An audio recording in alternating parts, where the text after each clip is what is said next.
Pemirsa, dapur MBG yang berada di Desa Pelangki, Kecamatan Muara II telah beroperasi dan menyerap tenaga kerja lokal. Untuk mengantisipasi keracunan, pihak dapur memastikan akan lebih memperhatikan penyaluran tepat waktu.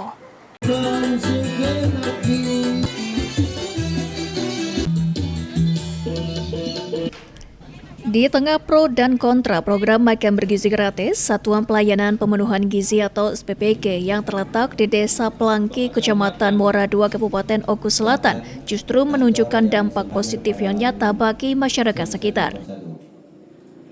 Sejahtera kita semua, dari kepolisian diberikan nikmat sehat dan kesempatan.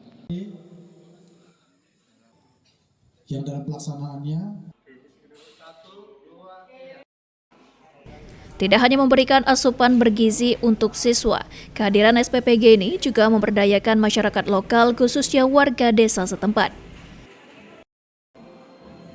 Begitu juga dengan kebutuhan dapur makan bergizi gratis, disuplai dari produsen lokal, mulai dari beras, sayur, tahu, tempe, ayam, hingga kebutuhan lainnya.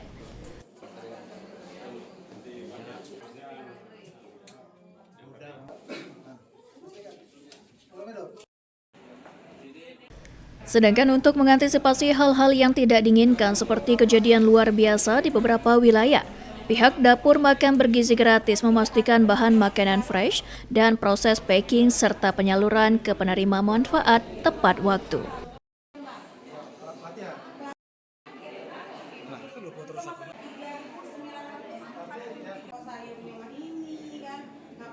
Untuk dapur MBG kita ini berapa banyak kita menyerap ke warga lokal untuk bekerja ya Pak? Untuk di dapur yang berlokasi di Desa Pelangki ini ada 90% menyerap mempekerjakan orang lokal yang di sekitar sini. Sisanya 10% buat orang luar, pun nggak jauh-jauh dari sini. Yang sudah terbentuk dapur di Oku Selatan ini ada berapa dapur itu Mas? Baik, untuk di Oku Selatan sendiri itu sudah terbentuk ada 3 dapur yang akan berjalan.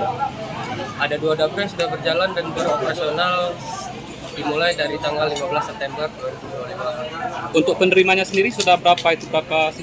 Berapa penerima itu dari jumlah? Kalau untuk penerimanya sudah ada sekitar 3.000. Dari Oku Selatan, Sri Fitriana, Napal TV.